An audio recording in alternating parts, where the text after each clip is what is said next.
Bienvenidos a Geopolítica Diaria. A continuación presentamos el análisis geopolítico para el día de hoy, 17 de marzo de 2026. Hoy comenzamos con el gran titular de que Donald Trump ha declarado públicamente su intención de tomar Cuba, en un contexto de bloqueo petrolero estadounidense que ha sumido a la isla en un apagón total. Trump aseguró que espera tener el honor de tomar Cuba, y presumió que podría hacer lo que quisiera con el país, en una demostración de fuerza que mezcla presión energética, crisis interna cubana y ambición geopolítica directa en el Caribe. Al mismo tiempo, informaciones de prensa en Estados Unidos, como las publicadas por The New York Times, señalan que funcionarios estadounidenses habrían exigido en negociaciones recientes la salida del presidente Miguel Díaz-Canel, lo que indica que Washington ya no se limita a sanciones, sino que estaría tanteando fórmulas de cambio de régimen. Este posible giro hacia un escenario de intervención, ya sea política, económica o incluso más allá, se produce en medio de un colapso energético inducido. El bloqueo petrolero ha provocado un apagón generalizado que golpea a la población cubana, aumenta el malestar y erosiona la legitimidad del gobierno. Para Trump, la ecuación es clara: máxima presión, máximo desgaste del liderazgo cubano y construcción de un relato interno en Estados Unidos donde rescatar o tomar Cuba se presenta como una oportunidad histórica. Pero para La Habana, esto se traduce en un riesgo existencial, con la doble amenaza de fractura interna y presión externa, en un momento en el que sus aliados tradicionales tienen su atención dividida por otras crisis globales. En paralelo a la crisis cubana, otro frente crítico se abre en el Mediterráneo con un potencial desastre ecológico.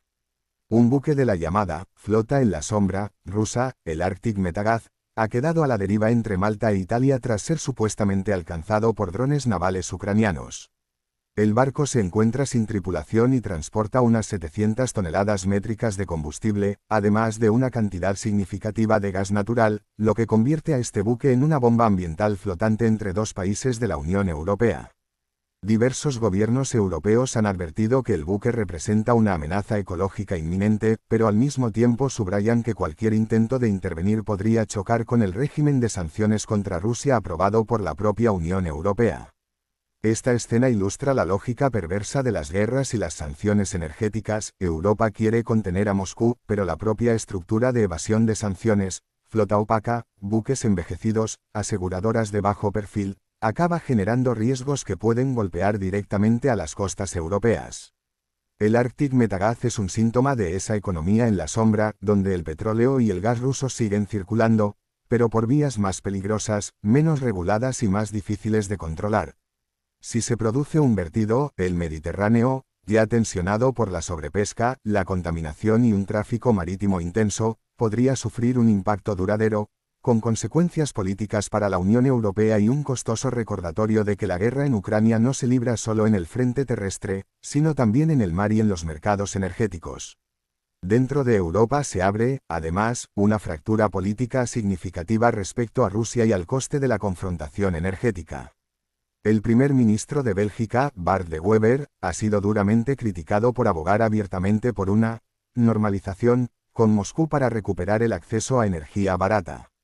Su propia ministra de Exteriores le replicó que esa postura le daría a Vladimir Putin exactamente lo que busca: el debilitamiento de la unidad europea a cambio de gas y petróleo más baratos. De Wever, sin embargo, sostiene que muchos líderes europeos comparten en privado su diagnóstico, pero no se atreven a decirlo en público, alimentando la percepción de una brecha entre el discurso oficial y las preocupaciones reales sobre competitividad y costes energéticos dentro de la Unión. Este tipo de declaraciones anticipa un debate profundo sobre cuánto tiempo puede Europa sostener un nivel de confrontación con Rusia que implica energía más cara, deslocalización industrial y malestar social. Si la narrativa de volver a la normalidad con Rusia para abaratar la factura energética gana terreno, podríamos ver el surgimiento de gobiernos y coaliciones más pragmáticas, o más vulnerables a la influencia rusa, en varios países. A medio plazo, esto también impacta la cohesión interna de la OTAN, la política de sanciones y la capacidad de Bruselas para mantener una línea dura frente a Moscú mientras el conflicto en Ucrania se alarga y otras crisis, como la guerra con Irán o la situación en el Mediterráneo, compiten por la atención. En el eje Estados Unidos-China, se recoge que las conversaciones comerciales celebradas en París han concluido justo antes de una cumbre clave entre Trump y el liderazgo chino. Pekín ha advertido que las nuevas investigaciones sobre aranceles planteadas por Washington amenazan con dañar unas relaciones comerciales ya delicadas, mientras que la secretaria del Tesoro estadounidense, Bessent, describió las reuniones como constructivas. Desde la Casa Blanca se insiste en que cualquier posible retraso en la visita de Trump a China respondería exclusivamente a la guerra con Irán y no a presiones vinculadas al estrecho de Hormuz, donde Estados Unidos busca apoyo internacional para garantizar el paso marítimo y ha venido presionando públicamente a Pekín y a otros actores. Este equilibrio es delicado. Por un lado, Washington presiona a China en materia de comercio y tecnología. Por otro, necesita que Pekín no se alinee de forma abierta con Irán o con Rusia en un momento de máxima tensión en Oriente Medio y en los mercados energéticos. Para China, la prioridad es mantener abiertas las rutas de suministro de energía y evitar verse arrastrada a un conflicto directo por la presión estadounidense en Hormuz. En este contexto, cualquier alteración del calendario de la cumbre no es un simple gesto diplomático, sino un indicador de cómo la guerra con Irán está reconfigurando la agenda global, forzando a Trump a elegir entre el teatro de la confrontación comercial con Pekín y la gestión de una crisis militar en el Golfo que ya está disparando los costes energéticos mundiales. Pasamos ahora a un episodio particularmente grave en Afganistán. Un ataque aéreo pakistaní alcanzó un hospital de tratamiento de adicciones en Kabul, donde se encontraban alrededor de 2.000 personas recibiendo atención. Corresponsales sobre el terreno, como los de la BBC, habrían observado más de 30 cadáveres siendo retirados tras el bombardeo. Islamabad ha negado haber atacado un centro médico y sostiene que golpeó infraestructura de grupos militantes, mientras que el gobierno talibán responsabiliza directamente a Pakistán del ataque, denunciándolo como una agresión contra civiles. Este incidente muestra hasta qué punto la frontera afgano-pakistaní sigue siendo uno de los puntos más volátiles del mapa mundial, incluso tras la retirada de Estados Unidos. Pakistán busca neutralizar amenazas militantes que considera toleradas o protegidas desde territorio afgano, mientras que los talibanes intentan consolidar su legitimidad interna y externa presentándose como víctimas de ataques extranjeros. La destrucción de un hospital, sea objetivo deliberado o daño colateral, tiene implicaciones muy serias en términos de derecho internacional humanitario, narrativa propagandística y radicalización futura en una región marcada por décadas de guerra y trauma. Entramos ahora en la sección central, la guerra de Irán, día 17. En el plano militar, Irán ha intensificado sus ataques con drones y misiles contra estados del Golfo. Se ha informado de drones que provocaron un incendio cerca del aeropuerto internacional de Dubái, obligando a suspender temporalmente los vuelos, mientras que en Abu Dhabi se registró al menos una víctima mortal y otro fuego en Fujairah. Desde el inicio de la guerra, el 28 de febrero, Emiratos Árabes Unidos habría sufrido más de 1.800 ataques con misiles y drones, y el conjunto de los estados del Golfo superaría ya los 2.000 impactos. Este nivel de intensidad convierte al Golfo en un laboratorio de guerra de drones a gran escala, con consecuencias directas sobre infraestructuras críticas como aeropuertos, refinerías y puertos. Para Irán, la estrategia es castigar a quienes considera aliados de Estados Unidos y enviar el mensaje de que cualquier apoyo a Washington tiene un coste elevado. Para los estados del Golfo, la situación es un equilibrio frágil entre mostrar resiliencia, proteger sus intereses económicos, especialmente el transporte aéreo y el turismo en hubs como Dubái, y evitar verse arrastrados aún más a una guerra abierta que podría devastar sus territorios. En el frente norte, Israel ha lanzado operaciones terrestres en el sur del Líbano, con miles de soldados de 3 divisiones operando sobre el terreno, según medios israelíes. La entrada masiva de tropas israelíes en territorio libanés supone una escalada significativa que complica los esfuerzos de mediación.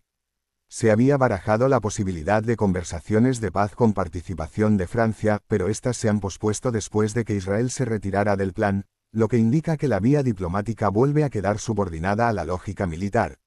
La presencia de fuerzas israelíes dentro del Líbano reaviva los fantasmas de conflictos anteriores y aumenta el riesgo de confrontación directa con Hezbolá, lo que, a su vez, puede arrastrar a Irán más profundamente en el conflicto y ampliar aún más el teatro de operaciones. Para Europa, especialmente para países como Francia, con histórico interés y presencia en Líbano, esta escalada supone un revés diplomático, pero también un posible gatillo para nuevas olas de refugiados, inestabilidad financiera y tensiones políticas internas. En Irak, la guerra también se hace sentir. Se ha informado de que un dron impactó el último piso del Hotel Al-Rasid, en la zona verde de Bagdad, sin causar víctimas, mientras que las defensas aéreas iraquíes interceptaron cohetes cerca de la embajada estadounidense. Poco después, se produjo un ataque descrito como el más intenso desde el inicio de las hostilidades, en el que drones y cohetes golpearon directamente el complejo de la embajada de Estados Unidos, con al menos un dron llegando a aterrizar dentro del perímetro diplomático.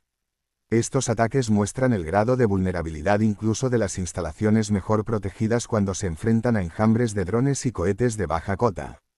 Para Washington, cada impacto en la embajada es un recordatorio de los límites de su capacidad para controlar el terreno político y militar en Irak, después de años de intervenciones y retiradas parciales. Para Bagdad, se trata de un dilema permanente, demostrar que puede proteger misiones extranjeras y mantener relaciones con Estados Unidos, sin provocar una reacción violenta de las milicias proiraníes y sin parecer un simple peón en el enfrentamiento entre Washington y Teherán.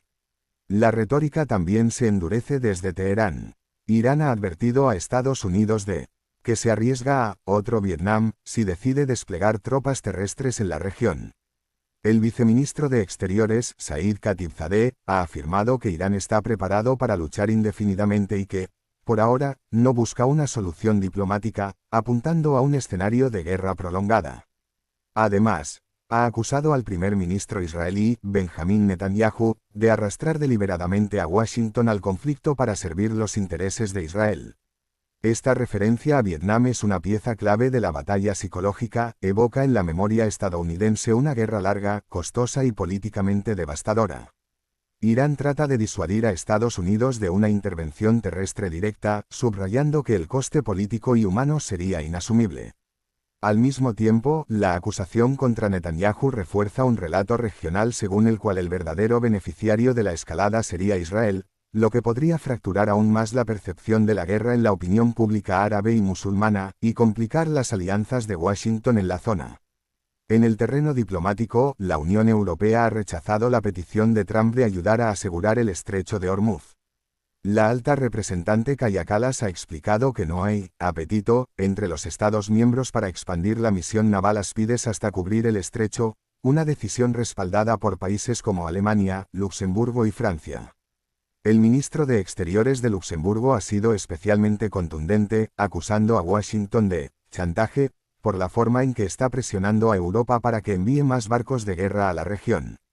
Esta respuesta evidencia que, aunque Trump siga siendo presidente de Estados Unidos, su capacidad para arrastrar a Europa a operaciones militares ya no es la misma de otros tiempos.